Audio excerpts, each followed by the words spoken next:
વિદ્યાર્થીઓની બોર્ડની પરીક્ષાને લઈને કેવો માહોલ છે, કેવી તૈયારીઓ?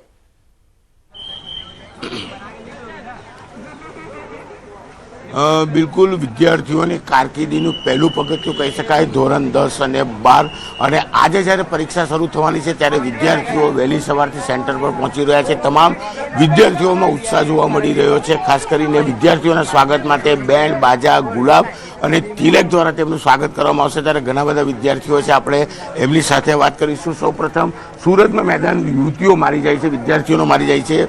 બેટા શું નામ, કેટલો ઉત્સાહ આજની પરીક્ષાને લઈને? મારું નામ અવની ઉપાધ્યાય છે। હું કક્ષા 10માની છાત્ર છું અને હું TNTV સ્કૂલમાં ભણું છું અહીંયા નાનપુરામાં।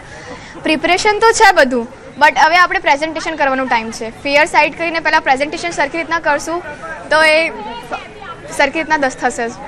કેટલો ઉત્સાહ, પરીક્ષા આપવા બહુ વહેલા પહોંચી ગયા છો? એટલું ઉત્સાહ છે કે ભણેલું છે તો લખવાનું તો દબાવીને જ છે, બધું કંઈ બી થઈ જાય તો બી લખવાનું તો છે જ। બિલકુલ અન્ય એક વિદ્યાર્થી છે। બેટા શું નામ આપનું? આસ્થા દિવાળી છે। આસ્થા, શું કહેશો, પરીક્ષાને લઈને કેટલો ઉત્સાહ? બહુ ઉત્સાહ છે, પણ મહેનત કરેલી છે તો પેન પણ પકેલું છે, સ્કૂલમાં ભણેલું છે, રિવિઝન પણ કરેલું છે અને મહેનત પણ કરેલી છે એના પર અમે લોકોને થોડો ડર લાગે છે, પહેલી વાર બોર્ડનું પેપર આપે છે એટલા માટે। બિલકુલ વિદ્યાર્થીઓમાં થોડો ડર છે, જોઈ શકાય છે દ્રશ્યમાં સીધું કે વિદ્યાર્થીઓ પહોંચી રહ્યા છે। સ્કૂલના ગેટ ઉપર જે લિસ્ટ મૂકવામાં આવ્યા છે ત્યાં પોતાનો બ્લોક નંબર છે, પોતાની રૂમ નંબર ચેક કરવામાં આવે છે। ત્યારે બીજી બાજુ સ્કૂલની અંદરના હું દ્રશ્ય બતાવવાનો પ્રયાસ કરીશ કે અહીંયા તમામ વિદ્યાર્થીઓનું સ્વાગત બેન્ડ બાજાથી કરવામાં આવશે। વિદ્યાર્થીઓનો ઉત્સાહ વધારવા માટે તેમને સૌપ્રથમ ગુલાબ આપવામાં આવશે, તિલક કરવામાં આવશે। જિલ્લા શિક્ષણ અધિકારી પણ ખુદ અહીંયા પહોંચી ગયા છે। ત્યારે કહી શકાય છે કે થોડીક જ મિનિટોમાં અહીંથી પ્રવેશ આપવામાં આવશે અને તમામ વિદ્યાર્થીઓ ધોરણ 10 અને 12ની પરીક્ષા આપવામાં આવશે। મેં પહેલાં જ કીધું એમ ધોરણ 10 એ વિદ્યાર્થીની કારકિર્દીનું પહેલું પગથિયું છે અને 12મું ધોરણની પરીક્ષા બીજું પગથિયું છે। કારણ કે આ બે પરીક્ષા એવી છે કે તે પાસ કર્યા બાદ જ વિદ્યાર્થી તેની કારકિર્દી તરફ આગળ વધતું હોય છે। ત્યારે ચોક્કસ જોઈ શકાય છે કે તમામ તૈયારીઓ થઈ ચૂકી છે। ગણતરીની મિનિટોમાં વિદ્યાર્થીઓને એન્ટ્રી આપવામાં આવશે અને ત્યારબાદ આ તમામ વિદ્યાર્થીઓ પરીક્ષા આપશે। ખાસ કરીને સુરતમાં પરીક્ષાને લઈને ખાસ તૈયારી કરવામાં આવી છે, કારણ કે સુરતમાં મેટ્રોનું કામગીરી ચાલી રહી છે। કેટલીક જગ્યાએ ટ્રાફિક જામ થાય છે, તો એવા પોઈન્ટ ઉપર પોલીસને તૈનાત કરવામાં આવી છે કે જો વિદ્યાર્થી અટવાય તો પોલીસ તેને પોતાની ગાડી પર સ્કૂલના સેન્ટર સુધી પહોંચાડી શકે।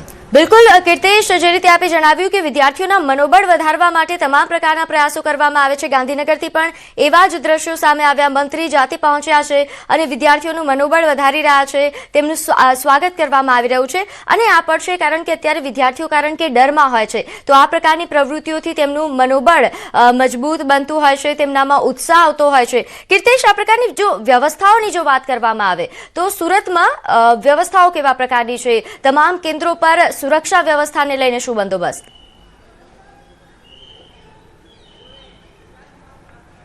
બિલકુલ હું ફરી એક વખત મારી જમણી સાઈડના દ્રશ્ય કેમેરામેન જીગરને બતાવવાનો પ્રયાસ કરીશ કે બાળકોને આવકારવા માટે શાળાનો સ્ટાફ તૈયાર છે, ગેટ ઉપર ઊભી છે પોલીસ અને તૈનાત કરવામાં આવી છે। ખાસ કરીને મેં પહેલાં જ કીધું કે અલગ અલગ સેન્ટરોને ખાસ કરીને સુરતમાં જ્યારે મેટ્રોની કામગીરી ચાલતી છે અને કેટલાક પોઈન્ટ એવા આઈડેન્ટિફાઈ થયા છે કે જ્યાં ટ્રાફિકની સમસ્યા થાય છે, તો સુરત જિલ્લા શિક્ષણ અધિકારી દ્વારા એ જગ્યાઓને સાથે આખું લિસ્ટ બનાવવામાં આવ્યું છે। આ લિસ્ટ સુરત પોલીસને આપવામાં આવ્યું છે કે આ પોઈન્ટ ઉપર પોલીસને તૈનાત કરવામાં આવશે અને જો કોઈ વિદ્યાર્થી ફસાય અથવા ટ્રાફિકમાં જો અટવાય તો પોલીસ તેને પોતાની ગાડીમાં બેસાડી સાયરન વગાડતા તેને સેન્ટર સુધી લઈ જવાની જવાબદારી આપવામાં આવી છે કે વિદ્યાર્થીઓની પરીક્ષા ના બગડે તેવી તમામ તૈયારી।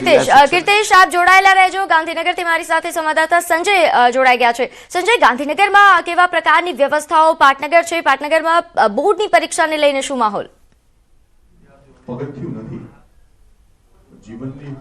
બિલકુલ પ્રીતિ, ધોરણ 10 અને ધોરણ 12ની બોર્ડની પરીક્ષાનો આજથી પ્રારંભ થઈ રહ્યો છે અને ગાંધીનગરના હું સીધા દ્રશ્ય આપને બતાવીશ કે ગાંધીનગરની સ્વામિનારાયણ હાઈસ્કૂલમાં શિક્ષણ મંત્રી ડૉક્ટર પ્રદ્યુમન વાજા જે છે કે તેઓ અહીંયા પહોંચ્યા છે। ધોરણ 10ની પરીક્ષા જે છે તે પ્રારંભ થઈ રહી છે। છે ધોરણ 12નો પણ આજે પેપર છે અને આ પરીક્ષાર્થીઓ કે જેઓ જે પરીક્ષા આપવાના છે તેઓને ગુલાબનું ફૂલ અને તેઓનું મોં મીઠું કરાવી અને તેઓને શુભેચ્છા પાઠવવામાં આવી રહી છે. રાજ્યભરમાં 15 લાખથી પણ વધુ વિદ્યાર્થીઓ જે છે તે આ પરીક્ષા આપવાના છે અને ડૉક્ટર પ્રદ્યુમન વાજા જે છે તેઓ પાસેથી પણ આપણે જાણીશું કે જે રીતે શુભેચ્છાઓ જે રીતે પાઠવવામાં આવી રહી છે.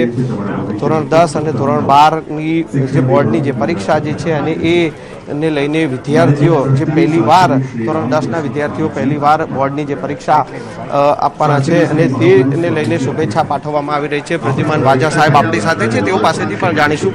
સર, વિદ્યાર્થીઓને શુભેચ્છા આપવામાં આવી રહી છે. આજ રોજ ગુજરાત બોર્ડની 10મા અને 12માની પરીક્ષા જે ચાલુ થઈ રહી છે ત્યારે સમગ્ર ગુજરાતના જે બોર્ડની પરીક્ષા આપતા બધા જ વિદ્યાર્થીઓને તેમને આ પરીક્ષા માટે શુભેચ્છાઓ પાઠવી અને તેમની ઉજ્જવળ કારકિર્દી અને પોતાનું સપનું સાકાર કરવા માટે ભગવાન એમને શક્તિ આપે અને ખૂબ જ ડર વગર એક નિર્ભય વાતાવરણમાં પરીક્ષા થાય, સારા વાતાવરણમાં પરીક્ષા થાય અને બધા જ લોકોને પોતાની જળહળતી કારકિર્દી માટે હું શુભેચ્છાઓ પાઠવું. બેસ્ટ ઓફ લક બેટા. વિદ્યાર્થીઓની જે છે જળહળતી કારકિર્દી માટે શુભેચ્છા પાઠવવામાં આવી રહી છે અને વિદ્યાર્થીઓને ગુલાબનું ફૂલ આપી અને તેઓનું મોં મીઠું કરાવી અને જે શુભેચ્છાઓ જે છે તે આપવામાં આવી રહી છે. એટલે કહી શકાય કે રાજ્યભરના 15 લાખથી પણ વધુ વિદ્યાર્થીઓ આજે ધોરણ 10 અને ધોરણ 12ની જે બોર્ડની પરીક્ષા આપવાના છે અને એ પરીક્ષાને લઈને શાંતિપૂર્ણ વાતાવરણમાં આ પરીક્ષા અપાય તે પ્રકારની તમામ પ્રકારની વ્યવસ્થાઓ જે છે તે અહીંયા કરવામાં આવી છે અને બોર્ડની પરીક્ષા જે છે 18 તારીખ સુધી આ બોર્ડની પરીક્ષા જે ચાલવાની છે અને તેને લઈને તમામ વ્યવસ્થાઓ જે છે તેની પણ ચકાસણી કરી દેવાઈ છે અને હાલ શુભેચ્છાઓ જે છે તે પાઠવવામાં આવી રહી છે. જી ત્યારે બિલકુલ સંજય, અને હાલ જે રીતે તમામ સંવાદદાતાઓ જણાવી રહ્યા છે તમામ કેન્દ્રો પર આ પ્રકારની વ્યવસ્થાઓ કરવામાં આવી છે, સુરક્ષાની વ્યવસ્થાઓ કરી દેવામાં આવી છે. બોર્ડની પરીક્ષા છે તેનું વિશેષ મહત્વ રહેલું હોય છે કારણ કે જે ઘડતર છે તે ઘડતર અહીંથી જ થતું હોય છે એટલે લોકોનો ઉત્સાહ છે તે પણ અહીં જોવા મળી રહ્યો છે. આપ શું કહેશો બેન, કયા પ્રકારે મહેનત કરી છે? આ વધારે ટકા આવી હતી ખબર નથી પણ પાસ થઈ એટલી તો મહેનત કરી જ છે. ગુજરાતીમાં તો હું પાસ થઈ જ જઈશ એટલો મને મારા ઉપર પૂરેપૂરો વિશ્વાસ છે. કેવી અપેક્ષાઓ છે? બધી આખી ચોપડી મેં વાંચી, બધા પાઠને એવું યાદ રહ્યા. આમ પાસ થઈ જઈ, આ ગુજરાતીમાં પાસ થઈ જઈશ એટલું તો મેં વાંચ્યું જ છે. ખાસ કરીને લોકો અને અનેક અપેક્ષાઓ છે. જે સેન્ટર છે તે સેન્ટરની બહાર કોઈ પણ પ્રકારની અવ્યવસ્થા ન સર્જાય તે માટે અહીં પોલીસ જવાનો પણ તૈનાત કરી દેવામાં આવ્યા છે.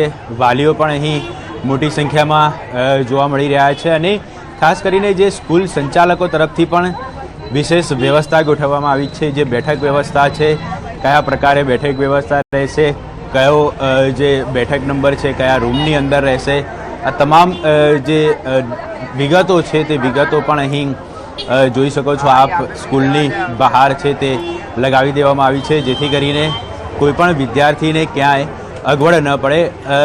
કેટલાક જે વિદ્યાર્થીઓ છે, મિત્રા આપ એક્ઝામ આપવા માટે આવ્યા છો, કયા પ્રકારે આખું વર્ષ દરમિયાન મહેનત કરી છે અને આજે જ્યારે પ્રથમ પેપર છે શું અપેક્ષાઓ છે? આખો વર્ષે મહેનત કરી છે, અત્યારે પણ રિવાઇઝ કરીને આવ્યા છીએ. હવે અત્યારે જોઈએ કે પેપર કેવું આવે.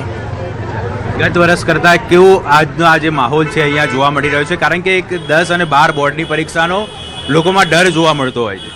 હા, ગયે વર્ષે તો આપણી સ્કૂલમાં જ હતું તો કંઈ વાંધો નહીં, પણ આ નવી સ્કૂલમાં આવીને એક નવો એક્સપિરિયન્સ મળે પરીક્ષા આપવાનો. સ્કૂલની બહાર આપ જોઈ શકો છો કયા પ્રકારની વ્યવસ્થાઓ કરવામાં આવી?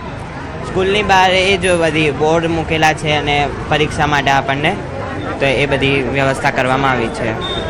સ્કૂલની બહાર પણ આપ જોઈ શકો છો દ્રશ્યની અંદર અહીં જે બેઠક વ્યવસ્થા છે તેની તમામ જે વિગતો છે તે અહીં જોવા મળી રહી છે જેથી કરીને કોઈ પણ વિદ્યાર્થી છે અને કોઈ પણ પ્રકારની અવ્યવસ્થા ન પડે, કોઈ તકલીફ ન પડે તેની પણ ખાસ તકેદારી રાખવામાં આવી રહી છે. અનેક વાલીઓ પણ અહીંયા જોવા મળી રહ્યા છે. આપણી પાસેથી જાણવા માંગીશ કે ખાસ કરીને આ વર્ષે જે થ્રેટ હતા, 3 વખત સતત મેલ મળ્યા છે, આ થ્રેટની બાળકોના ભણતર ઉપર કોઈ અસર જોવા મળશે કે કેમ? નહીં, આમ જોવા જઈએ તો હાલ કોઈ અસર દેખાતી નથી, કારણ કે સામે ગુજરાત ગવર્મેન્ટનું આપણને ભરોસો છે કે આવા કોઈ હાદસા થાય તો એ સામે લડવાની પૂરી તૈયારી છે એમની, અને એમની સાવચેતી પણ ઘણી સારી છે. અને અમે પણ જાગૃત વાલી તરીકે અમે પણ અટેન્શનમાં છીએ કે ભાઈ આવું કંઈ થાય તો તરત જ આપણે એક્શન લઈ શકીએ એમાં. ખાસ કરીને એક વાલી તરીકે આપનું વિદ્યાર્થીઓ અને વાલીઓને શું સંદેશો આપવા માંગો છો? બિંદાસ એકદમ થઈને એક્ઝામ આપો, આની કોઈ અસર નથી, અને શું કે પરીક્ષાનું પ્રેશર લેવાની પણ જરૂર નથી, અને બહારની આવી ધમકીઓની પણ કંઈ અસર એટલે મગજ ઉપર લેવાની જરૂર નથી, કારણ કે નોર્મલ રીતે એક્ઝામ આપશું તો વધારે આપણે સારું પરફોર્મ કરી શકીએ. તો વાલી અને વિદ્યાર્થી બંનેને એકદમ બિંદાસ થઈને પરીક્ષા આપવાની તૈયારી કરી જશે બધાએ, તો એમને હવે ખુલ્લા દિલથી એક્ઝામ આપવાની છે બસ. તો કોઈ પણ પ્રકારના ડર વગર એક્ઝામ આપવા માટેની વાલીઓને પણ સલાહ છે, સાથે સાથે વિદ્યાર્થીઓનો ઉત્સાહ પણ અનેરો જોવા મળી રહ્યો છે. કેમેરામેન શ્રેણિક મહેતા સાથે ઋત્વિજ સોની, ન્યૂઝ 18 ગુજરાતી, અમદાવાદ.